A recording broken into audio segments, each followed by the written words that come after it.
Laporan kontak manusia dengan alien menjalar dan tertimbun dalam banyak dokumentasi dari seantero planet bumi. Salah satu yang fenomenal pada tahun 1997,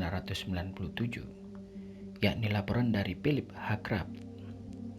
Rabu, dini hari pada pukul 02.32, tanggal 11 Juli 1997. Philip H. Craft yang sendirian di apartemennya terbangun dari tidurnya karena kamar tidurnya diterangi cahaya kebiru-biruan berkilauan. Cahaya itu kemudian berdenyut, mula-mula menjadi biru tua, kemudian menjadi biru keputihan, lalu mengecil menjadi berkas sinar yang terpusat pada dirinya. Ia tersedot ke atas dan tahu-tahu sudah berdiri di samping meja seperti meja operasi di dalam sebuah UFO. Berkas cahaya biru ternyata berasal dari piring berdiameter kurang lebih 7,5 cm. Berkas cahaya biru ternyata berasal dari piring berdiameter kurang lebih 7,5 cm yang terpasang di langit-langit di atas meja operasi. Ketika Craft dikembalikan ke apartemennya 72 jam kemudian, modus operandinya sama. Dilaporkan bahwa tinggi makhluk-makhluk itu rata-rata 1,55 sampai 1,60 cm. Badannya terlihat ramping. Matanya yang besar, hitam dan miring, hidungnya kecil. Mulutnya seperti celah oleh karena bibirnya tipis sekali. Telinganya lebih besar daripada manusia dan runcing seperti Mr. Spock dalam serial TV Star Trek. Tidak memiliki rambut, warna kulitnya putih keabu-abuan dengan samar-samar warna hijau hingga kecoklat-coklatan.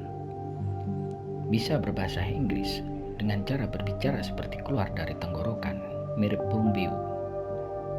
Dikatakan bahwa mereka bisa hidup sampai 20.000 tahun.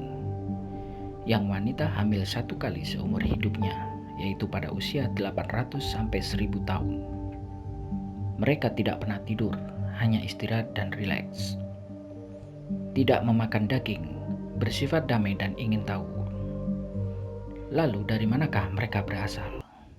Dari hasil perjumpaan itu, Craft mendapat informasi bahwa mereka berasal dari planet lain sejauh 14 juta tahun cahaya dari planet bumi. Planet mereka bernama Verdan. Besarnya kurang lebih 2,5 kali planet bumi. Atmosfernya mirip dengan planet kita dengan kadar oksigen lebih banyak. 1 tahun di sana sama dengan 1000 hari di tempat kita. Tata surya memiliki 17 planet.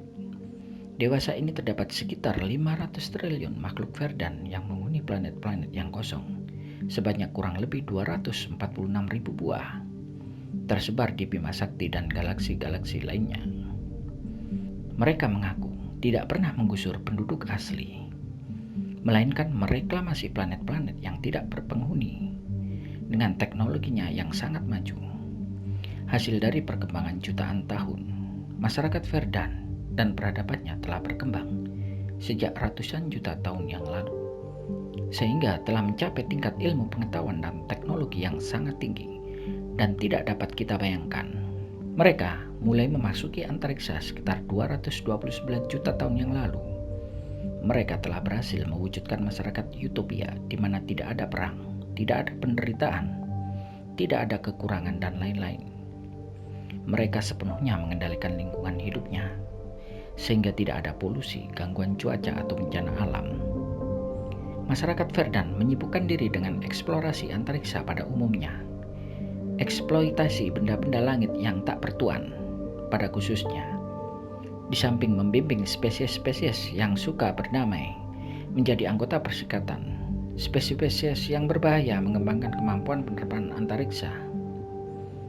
Menurut makhluk Verdan yang super rasional itu, di dalam sejarah perkembangan peradaban mereka, saat-saat yang sangat penting ada 2 macam peristiwa. Yang pertama ialah ketika jutaan tahun yang lalu, ketika para cendekiawan mereka menemukan fakta ilmiah tentang adanya roh yang abadi. Di dalam eksplorasi antariksa mereka juga menemukan bahwa spesies-spesies lain yang mereka jumpai tanpa kecuali memiliki roh yang abadi. Yang kedua ialah Ketika suatu waktu Wahana Verdan yang sedang melakukan eksplorasi rutin menemukan sebuah bangunan yang paling besar di alam semesta dan yang mempunyai 12 pintu gerbang seperti mutiara. Tiba-tiba Wahana Verdan mogok tanpa sebab yang diketahui dan segala usaha untuk menggerakkannya gagal. Pesawat Verdan terdiri dari beberapa jenis. Yang merupakan pesawat induk adalah Wahana Bintang atau Starship, mencapai ukuran 48 km dan selalu berada tidak jauh dari wahana-wahana yang lebih kecil. Wahana kedua adalah Star Cruiser, berdiameter 2,4 km. Yang menyedot kerap adalah wahana jelajah yang bersembunyi di balik bulan, yang disebut Goodwill. Awak pesawatnya 30 orang, yang membawa 30.000 cendekiawan. Ruangan di dalam wahana di mana kerap disedot merupakan kamar operasi raksasa sepanjang 200 meter dengan lebar 133 meter dan tinggi 6,6 meter, di mana terdapat ratusan buah meja operasi. Terdapat ribuan wahana jelajah yang masing-masing didesain dan diperlengkapi secara khusus untuk planet yang akan diteliti. Goodwill dibuat 200.000 tahun yang lalu. Wahana jelajah dapat mencapai kecepatan 1 juta kali kecepatan cahaya dan bukannya mengikuti trayektori seperti roket, tetapi di tempat awal ia lenyap untuk kemudian muncul di tempat tujuannya. Kecepatan maksimum tidak dicapai sekaligus, melainkan secara bertingkat. Krab yang sempat berkeliling dalam wahana penjelajah Goodwill tidak menjelaskan sistem propulsinya, tetapi hanya menceritakan bahwa kokpitnya jauh lebih sederhana daripada jumbo jet dan semuanya serba komputer. Makhluk Verdan mengutarakan bahwa penerbangan dapat lebih dipersingkat lagi dengan memanfaatkan lubang cacing atau pembengkokan ruang dan waktu, serta lubang hitam atau black hole, tetapi tidak menerangkan lebih lanjut sebab kerap tidak memahaminya. Planet-planet di mana makhluk-makhluknya masih 10.000 tahun sebelum mencapai tingkat penerbangan antariksa dicatat dalam katalog dan dikunjungi kembali oleh mereka setiap 1000 tahun sekali. Planet-planet dengan bentuk-bentuk kehidupan yang lebih tinggi dibeda-bedakan sesuai tahap perkembangannya. Planet-planet dengan kecerdasan tinggi, apalagi yang sudah memperkembangkan peradaban yang kompleks, mendapat pengamatan yang ekstra cermat. Makhluk Verdan akan menempati posisi di tata surya yang bersangkutan dan melakukan observasi dan penelitian selama beberapa bulan sampai beberapa abad. Peradaban-peradaban yang 1000 tahun menjelang tingkat penerbangan antariksa diberi tim-tim observasi tetap. Peradaban-peradaban tersebut diteliti dengan cermat. Sejarahnya, kebudayaannya, teknologinya, sifat-sifat psikologis, fisiologis, dan anatomi makhluk-makhluknya diteliti. Jika memenuhi syarat untuk menjadi anggota komunitas spesies-spesies penjelajah antariksa, maka tim observasi berubah menjadi tim untuk menuntun spesies yang bersangkutan mencapai maksud tadi secara mulus. Yang tidak lulus ujian adalah spesies-spesies yang suka kekerasan dan peperangan, sehingga dihalang-halangi untuk mencapai tingkat penerbangan antariksa.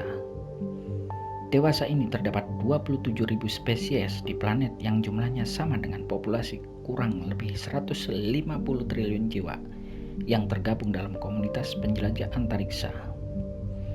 Yang masih dikarantina ada kurang lebih 200 spesies. Eksplorasi antariksa Verdan dikendalikan oleh Pusat Operasi Eksplorasi Antariksa di planet Verdan. Berbeda dengan ratusan atau ribuan korban penculikan sebelumnya, Kraft tidak dijadikan kelinci percobaan, melainkan mendapat perlakuan seperti tamu terhormat. Selama 72 jam diculik, kerap mengadakan serangkaian pertemuan yang merupakan orientasi, pendidikan, dan indoktrinasi persiapan ke arah kontak resmi. Begitulah penuturan kerap, salah satu dari sekian banyak kisah pengakuan kontak antara manusia planet bumi dengan alien.